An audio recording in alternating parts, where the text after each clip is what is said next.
What's up guys, it's Tom here and welcome to the Porto Liverpool post-match analysis video, and in this video we will also talk about the Manchester City Tottenham absolutely crazy Champions League quarterfinals. Liverpool didn't play well today, honestly. It's weird saying that after we won by 3 goals away from home, but in the first half Porto were by far the better team. They had like 14 shots before Liverpool had a shot on target, but crucially they didn't score any of their chances in the first like 30-35 minutes, and Sadio Mane scored a goal which I think he couldn't even celebrate because the linesman put his flag up. He said it's offside, VAR checked it. It was a very good goal which was allowed in the end by VAR because Salah's pass or maybe shot in the end ended up on into the path of Mane and he scored. And by the way, what a crazy Champions League season we are having. Ajax Tottenham in one of the Champions League semi-finals and Barcelona Liverpool in the other semi-final. I think the other side of the draw got 2 big surprises. Man City and Juventus, who everybody expected to go through, they are both out. So one very unlikely team will be in the Champions League final, and that will be Ajax or Tottenham. And I'm very happy for Tottenham and especially Mauricio Pochettino because they have done a great work. But let's talk about Liverpool first. I'm so proud of this team because even when Porto were battering our goal and Alisson probably had his busiest game since he signed for Liverpool. Honestly, I have no idea how many chances Porto had, but they must have had like 20 plus shots and 10 or so shots on target, but Alisson saved almost everything. And the crucial goal was, I think, the Mane goal. And Mane keeps scoring first goals in very important games. He scored the first goal against Chelsea as well. And I'm so happy for him. And I'm so happy for Mohamed Salah, who is now back among the goals. And I think we need Mane and Salah, who are both in form for the title run-in.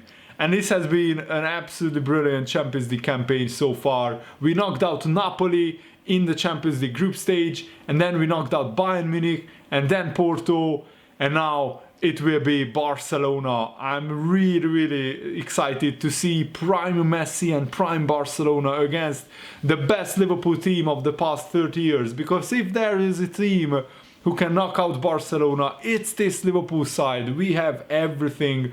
But this game should be a very big warning sign for Liverpool that you can't play on only 95%. I think Liverpool maybe didn't have the intensity in the first half that we normally have, and Porto took advantage in terms of they really dominated the game. They thankfully didn't score in the first half, but that was down more to Porto's bad finishing and not to Liverpool's good defending. But after Mane scored, Liverpool settled down, and the last 10 minutes of the first half was more even. Then the second half again, Porto come out, they battered the Liverpool's goal, they have a lot of shots on target, and then Liverpool score again. This time it was Mohamed Salah after a terrific pass from Trent Alexander-Arnold, and Salah goes through, slots it home under the Casillas, and it's 2-0. It's game and tie over. Then Militao, who is on his way to Real Madrid in the summer, scored a brilliant header. And yeah, Liverpool probably a little bit bad marking from a corner, and that's the least that Porto deserved. I think the correct scoreline would have probably been maybe 3-2 Porto, or 4-3 Porto, or 4-4 maybe, I'm not sure. But Porto didn't deserve to lose this game. I really feel for them. Porto are a very good team, and they showed it today. But what Porto are lacking is the finishing quality. They just don't have goal scorers or goal scorers on this level, on Champions League level. You can't miss so many chances, especially not against a team like Liverpool, who are ruthless, and we can always score goals on the counter-attack. and Virgil van Dijk scored from a corner, which I was very happy to see, and Firmino came on as a substitute. Jordan Henderson also comes on as a substitute, and Henderson has been a breath of fresh air, scoring and assisting in the past few games. He now has a goal against Southampton, an assist against Chelsea, an assist today again against Porto. He assisted Firmino, who scored a brilliant goal. And I'm really happy with this performance. So Liverpool go through to the semi-finals, and in the end, as I said, 4-1 really flatters Liverpool in my opinion. And I just wanted to show you the statistics of this game, because honestly, if you just see the scoreline, you think that this was a comfortable night for Liverpool, but it was anything but. I mean, in the first half, Porto had 15 shots. 6 on target. Liverpool had just 3 shots, 1 on target in the first half, and it was 1-0 Liverpool. The second half was a lot more even. Porto had 5, Liverpool had 8 shots. So I think after we scored 2 goals, Porto's resilience and mental toughness was broken. They just couldn't get going anymore, and when Porto stopped the high intensity and high pressing, Liverpool got a lot more joy on the ball, and that's where we really took our chances well, and we created a lot more chances. So I'm really happy and really delighted.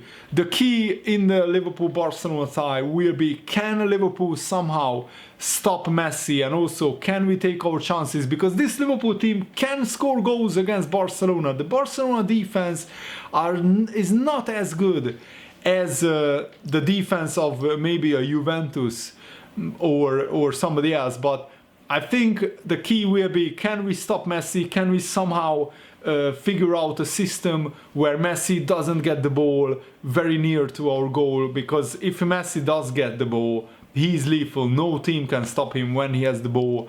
And also Liverpool, I think we'll get chances against Barcelona in home and the away ties. We just need to take them. And this is the perfect time for Mane and Salah to hit the goal scoring form.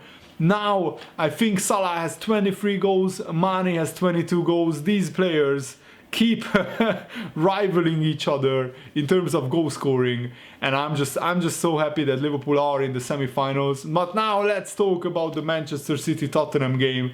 There were 4 goals in the first 21 minutes, or 5 goals, sorry. There were 5 goals in the first 21 minutes. There were 4 goals in the first 11 minutes of this game. Man City took the lead, then Tottenham scored 2, then Man City scored 2 again, then Aguero scored in the second half.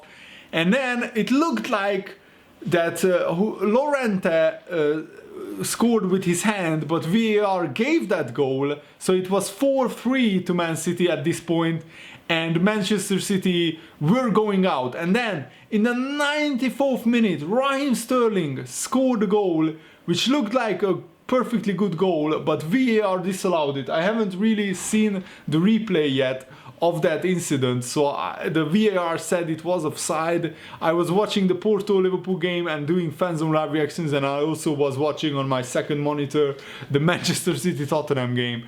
But VAR disallowed the winner of the Manchester City goal of Raheem Sterling, which was heartbreaking because the whole stadium, almost the whole stadium, the Guardiola, the whole Manchester City team celebrated that goal like they were going through. And then VAR crushes the Man City hearts, and I'm not gonna lie guys, I was celebrating like crazy. I wanted Tottenham to go through to the semi-finals. I don't want Manchester City to win every trophy. I don't want them to win the Champions League. I don't want them to win the Premier League. And I'm so also happy for Tottenham, because for all the hard work of Mauricio Pochettino, he didn't have a lot to show for it. Maybe apart from a couple of second place finishes in the Premier League, but this, a Champions League semi-final and potentially a Champions League final, is a huge achievement for Tottenham and Mauricio Pochettino. But I want Ajax to get to the final, and my dream Champions League final would be a Liverpool-Ajax Champions League final. It's very, very difficult to call. If I listen to my heart, I will say Liverpool will win the Champions League and the Premier League. But if I listen to my head, I still think that maybe Barcelona will win the Champions League and Manchester City will win the Premier League, but this Liverpool team is certainly capable of winning the Champions League. And now it's a big question, how will Man City react to going out of the Champions League?